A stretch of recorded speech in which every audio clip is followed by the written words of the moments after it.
Bismillahirrahmanirrahim. Assalamualaikum warahmatullahi wabarakatuh. Selamat berjumpa kembali di mata kuliah Kimia Dasar untuk mahasiswa Teknologi Pangan semester 1. Nah, untuk pertemuan kali ini kita akan membahas tentang stoikiometri. Saya yakin adik-adik juga sudah pernah mempelajarinya di bangku sekolah waktu itu. Nah, sebelumnya kan kita sudah membahas tuh, sudah mempelajari apa yang namanya unsur, kemudian senyawa, campuran, kemudian ikatan kimia, dan seterusnya. Nah, sekarang kita masuk ke pokok bahasan stoikiometri. Nanti di sini kita akan sedikit banyak bermain dengan angka. Oke, kita lanjut saja. Di sini dikatakan bahwa dalam kehidupan sehari-hari, satuan yang biasa dipakai untuk menyatakan ukuran suatu benda itu beragam. Untuk mengukur air menggunakan satuan liter, kain menggunakan meter, dan sebagainya. Kemudian, penggunaan yang telah biasa digunakan dirasa tidak efisien apabila digunakan untuk mengukur massa atau volume suatu atom atau molekul, karena atom itu ukurannya sangat kecil seperti itu. Jadi pengukuran atau satuan-satuan yang biasa digunakan di kehidupan sehari-hari itu dirasa tidak efisien ketika digunakan untuk pengukuran atom. Oleh sebab itu, para pakar berupaya mencari solusi yang dapat menghubungkan antara ukuran partikel seperti atom atau molekul dengan ukuran yang dapat ditentukan secara laboratorium seperti gram dan liter. Jadi ada hubungan antara ukuran dari suatu atom atau molekul tadi dengan satuan-satuan yang memang biasa kita gunakan sehari-hari. Contohnya dalam bentuk gram, liter, dan seterusnya. Kemudian massa atom relatif dan konsep mol dapat menghubungkan satuan relatif atom dengan satuan yang dapat diukur secara laboratorium. Kita selanjutnya akan mempelajari beberapa topik, yaitu yang pertama tentang massa atom relatif atau AR, massa molekul relatif atau MR, konsep mol, kadar atau konsentrasi suatu larutan, molaritas, normalitas, rumus empiris dan rumus molekul, dan yang terakhir yaitu perhitungan dalam reaksi kimia. Nanti masing-masing akan dibahas di slide selanjutnya. Yang pertama yaitu massa atom relatif dan massa molekul relatif. Massa atom relatif biasa dilambangkan dengan AR, contohnya AR dari unsur hidrogen itu sama dengan 1. AR dari unsur karbon sama dengan 12, dan seterusnya. Jadi, kalau AR itu unsur, massa unsurnya atau massa atom relatifnya. Nah, kemudian untuk MR atau massa molekul relatif yang biasa dilambangkan dengan MR merupakan suatu senyawa yang memiliki jumlah atom relatif unsur-unsur penyusunnya. Jadi massa molekul relatif itu adalah massa molekulnya yang sudah tidak berdiri sendiri dia unsurnya. Bisa jadi oksigen, H2O, glukosa, dan seterusnya. Nah, itu massanya berapa? Caranya dengan cara menjumlahkan massa pada masing-masing atom yang menyusun molekul tersebut. Contohnya kalau O2 atau oksigen ya, gas oksigen, itu terdiri dari 2 atom atau 2 unsur oksigen. Jadi untuk mengetahui massa atom relatifnya, 2 dikali massa atom relatif dari oksigen dan seterusnya. Saya kira sudah paham semua ya. Nah, kemudian di sini ada konversi. Konversi dari mol ke volume, mol ke molaritas, mol ke massa, dan mol ke partikel atau sebaliknya, dari partikel ke mol, volume ke mol, molaritas ke mol, dan massa ke mol. Di sini yang perlu kalian perhatikan adalah lambang perkalian atau pembagiannya, kemudian konversinya berapa, nilainya berapa kalau dari mol ke volume dan sebaliknya. Jadi di sini contohnya, untuk mengetahui mol suatu unsur atau molekul itu bisa dengan cara mengalihkan AR dengan MR-nya. Kemudian kalau mol ke molalitas bisa dikalikan dengan volumenya dan seterusnya. Masuk ke bahasan yang kedua yaitu konsep mol. Untuk mengetahui hubungan antara massa zat dalam satuan gram dengan AR atau MR dibutuhkan besaran lain yaitu mol. Mol merupakan suatu satuan zat yang dapat menjembatani antara massa dalam satuan gram, jumlah partikel, dan AR serta MR suatu zat tertentu. Berdasarkan kesepakatan para ilmuwan untuk partikel, itu jumlahnya sebanyak 6,022 dikali 10 pangkat 23 atau sebesar tetapan Avogadro yang dinyatakan sama dengan 1 mol.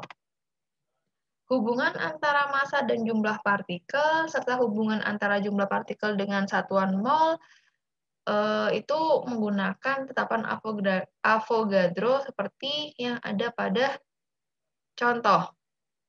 Contohnya, dalam 32 gram gas oksigen terkandung 6,022 kali 10 pangkat 23 molekul O2.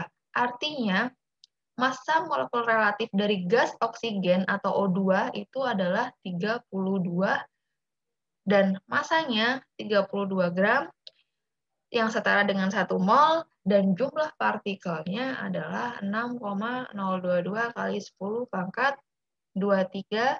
Begitu pula juga dengan karbon ataupun unsur-unsur ataupun molekul yang lain. Nah, di sini kita berlatih ya, ada 4 soal. Di situ instruksi yang pertama yaitu tentukan massa, jumlah partikel, dan volume dari yang pertama HCl 2 mol, yang kedua NO2 4 mol. Kemudian instruksi yang kedua, tentukan mol dari materi berikut. Yang pertama dari NaCl 290 gram, yang kedua H2 48 liter. Jadi bisa dipahami ya, untuk instruksi yang pertama ini, kalian cari massa, jumlah partikel, dan volumenya. Sedangkan yang kedua, itu kalian cari molnya saja. Silahkan ditulis di rangkumannya. Kemudian tulisnya jangan hanya soal dan jawaban, tapi kalian tuliskan juga bagaimana cara kalian untuk memperoleh jawaban tersebut. Seperti itu. Jadi kalian tulis rinci bagaimana kalian dalam proses pengerjaannya. Oke, itu soal latihan yang pertama. Kita lanjut ke kadar atau konsentrasi suatu zat. Kadar atau konsentrasi suatu zat itu dapat dibagi jadi dua, bisa dari persen massa ataupun persen volume, dengan rumus seperti yang dapat dilihat di slide. Yang pasti itu konsentrasinya adalah gram, maaf, maksud saya konsentrasinya adalah partikel terlarut dibagi pelarut dikalikan 100%. Contohnya nih, ada larutan gula 20%. Massa, berarti dalam 100 gram larutan gula tersebut terdapat 20 gram gula, atau dalam larutan terdapat 80 gram pelarut dan 20 gram gula. Begitu juga alkohol. Dalam 100 liter alkohol 20% itu berarti terdapat 20 liter alkohol murni atau terdapat 80 liter pelarut dan 20 liter alkohol. Seperti itu. Nah, ini soal latihan yang kedua. Silahkan kalian jelaskan, kalian hitung bagaimana caranya membuat larutan garam dengan konsentrasi 40% dan larutan NaOH konsentrasi 20%. Jadi, kalian hitung, kalian tuliskan berapa banyak garam yang dibutuhkan dan berapa banyak pelarut yang dibutuhkan untuk menghasilkan larutan garam dengan konsentrasi 40%. Begitu pula untuk yang nomor 2. Saya kira bisa dipahami ya untuk pertanyaannya. Saya lanjut ke molaritas. Molaritas adalah suatu konsentrasi larutan untuk menyatakan jumlah mol zat terlarut per liter larutan. Jadi, mol zat terlarut per liter larutan. Rumusnya bisa dilihat di gambar. Contohnya, larutan asam sulfat 0,5 molar, berarti dalam 1 liter larutan terdapat 0,5 mol asam sulfat. Next, ke normalitas. Normalitas adalah banyaknya gram ekivalen solut per liter larutan. Caranya dengan cara mengalihkan molaritas suatu zat tersebut dengan valensinya. Contohnya dalam larutan NaOH 0,5 N berarti dalam 1 liter larutan terdapat 0,5 gram ekivalen NaOH. Dan yang terakhir soal nomor 3. Maksudnya soal latihan ketiga. Yang pertama, bagaimana cara membuat 500 ml larutan asam sulfat dengan konsentrasi 0,5 molar dari larutan standar asam sulfat 1 molar. Yang kedua, bagaimana cara membuat 200 ml larutan asam klorida 1 molar dari larutan standar larutan asam klorida 2 molar.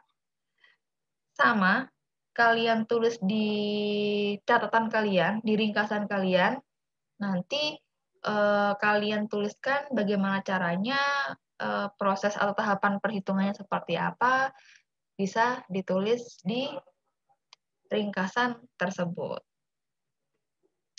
Baik, sekian dari saya. Nanti akan dilanjutkan untuk pertemuan selanjutnya, yaitu stoikiometri tetap, tapi bagian kedua. Seperti itu ya. Selamat Selamat belajar ya. Oke, selamat belajar, selamat beraktivitas, dan tetap sehat untuk kita semua.